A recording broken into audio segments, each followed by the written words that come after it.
I'm out back working on the scale crawler course again, and I thought I'd add a fence to my scale section. So today I'm going to show you how I built it. So this is what you're going to need. I got a drill, the 1/16 drill bit, got some number 36 tarred bank line. You can get this at Walmart in the fishing department. Some hardware stores have it. They're by the rope and chain. Got a box cutter just to cut the tarred bank line with. A 1/4 inch dowel rod. This is actually an oak dowel rod. It's a little bit stronger. Pencil to do some marking with. Tape measure, do some measuring with. Got a coping saw here to do some cutting. You don't need a coping saw, but something with some fine teeth on it really helps out. Now some optional things you could use. Some clamps, an exterior stain of your color choice, and a scrap piece of lumber. So let's get started. Now the first thing you need to decide is how long you're going to make your posts. I'm going to make mine about 5.5 inches long, but I'm going to go into a 1/2 inch piece of wood. So I made them 6 inches. So what I did is take this scrap piece of lumber that has a trough built into it here, and what I did is put a line at 6 inches. So then I can take my dowel rod, line up with the edge, and mark it for 6 inches. Then on this end, it's going to be my bottom end, made a mark for 1/2 inch, and that's the depth that's going to go into the wood. So the 5.5 inches will be showing. From then, I measured down about a 1/4 inch here, and that's where I'm going to drill out the holes for the bench wire to go through. And about every 1 3/4 I made a mark. Now what this will do, this will speed up the process. They don't have to measure. I measure one time and go from there. So I made the lines for my cut line and my 3 lines for drilling. This last line is the 1/2 inch line that's going to go into the wood. I won't use this every time, but these drill lines and cut lines, it's going to make it a whole lot easier. Now that we get all of our marks made, this is the mark for my cutting. So what I'm going to do is take my coping saw and bring it right in here to the wood. Now I've done one of these before, so I got a little groove cut in. It's going to help me with getting a pretty good smooth cut on it each time.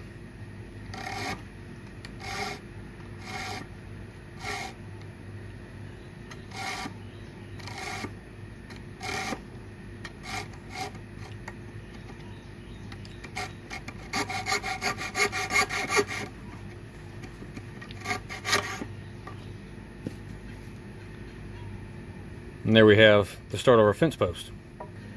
Now we're going to take our drill, with our 1/16 drill bit, line up as best we can with the hole, or the mark we made I should say, and we're going to start slow with the drill. You don't want to start wide open because it's just going to jump around on your round dowel. And once it starts biting in the wood,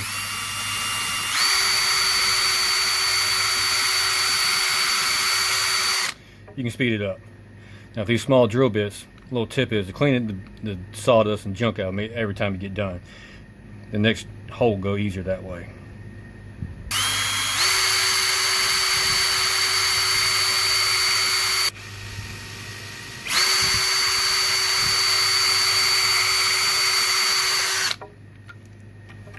Now you can see the 3 holes we just drilled.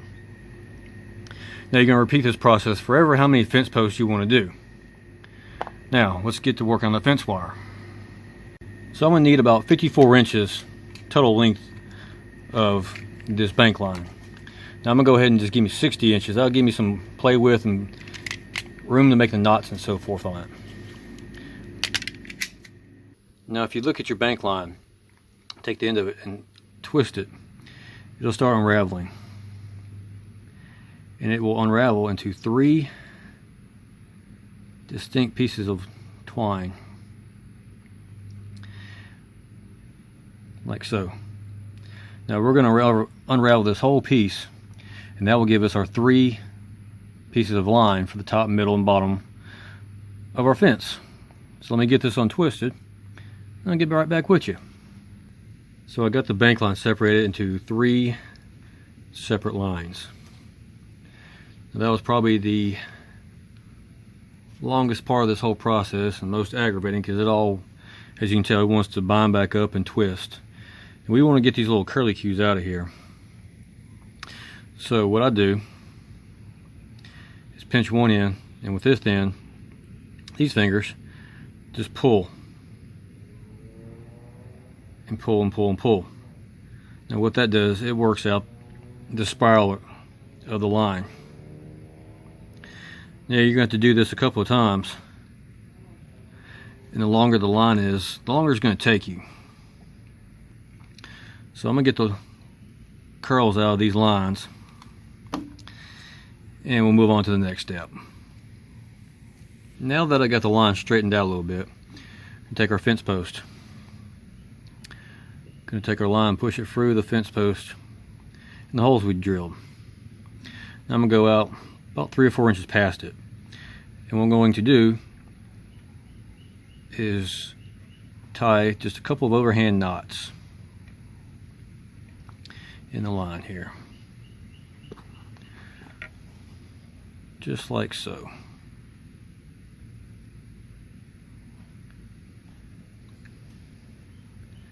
Try to get them to stack on top of each other if you can.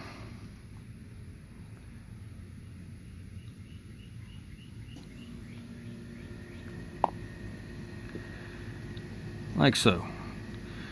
So 3 times gives this nice little knot right there.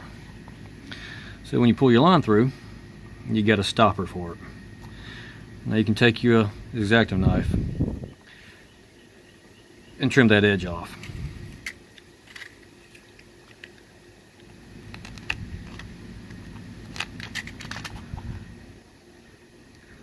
Like so. Now if you want, you can put a little bit of glue on that line. It'll stop it from unraveling. Now we are going to repeat that process for all the fence posts. So grab the next fence post, do the same thing. Now, I'm not worried about the spacing right now, because like I said before, this is going to go into some wood.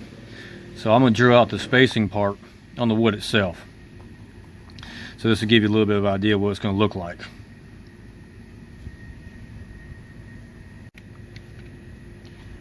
Now you can simply stick these in the ground or the wood or whatever base you're going to put them in and be done with it. But I'm going to take it one step further, maybe a couple steps further. First thing I'm going to do, take this old box cutter. I'm just going to make some cuts and gouges all around random spots on the wood. Take some sandpaper, round off the tops of them, just make it look weathered. Then after that, I'm going to use this Cabot semi-transparent exterior stain. It's a chestnut brown. I've had a pretty good luck with the Cabot stain. It works a little bit better than the Valspar exterior stain. It's a little bit stronger smelling, but I think it's going to do a little bit better. So I'll get back with you as soon as I get done with that. So I took my box cutter, made some gouges, rounded off the edges of the tops, just made random gouges and cuts and so on and so forth. Try to take the perfectness of the dowel rod out, make it look more weathered. And then I put the stain on, the exterior stain. And after a couple hours, I put just a little bit more darker stain on some of the points where it's dark, cut in at. Just make it look a little more weathered. Now that that's done, let's go to the crawler course and get them installed. So the next thing I did is took my tape measure and evenly spaced out my holes. I made a mark, then drilled them out with a 1/4 inch drill bit. Now one thing I suggest is possibly drill it out with a 5/16, as these are a really tight fit, how to sand some of the bottoms down.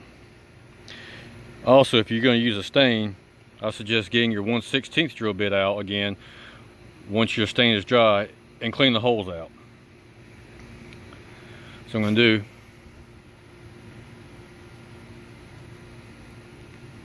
take my string and run it through the holes of the fence posts. And I'm going to go all the way down. Now that I've got all 3 runs the wire ran. Turned out pretty well, I think. One thing is, I think the posts are just a little bit too tall for my likings. I may cut these down, or I may just start over and cut them smaller next time. But overall, I think it turned out pretty well. In theory, it'll work, but I just think they're just too tall for what I want right now. But anyways, appreciate y'all watching. We'll see you next time.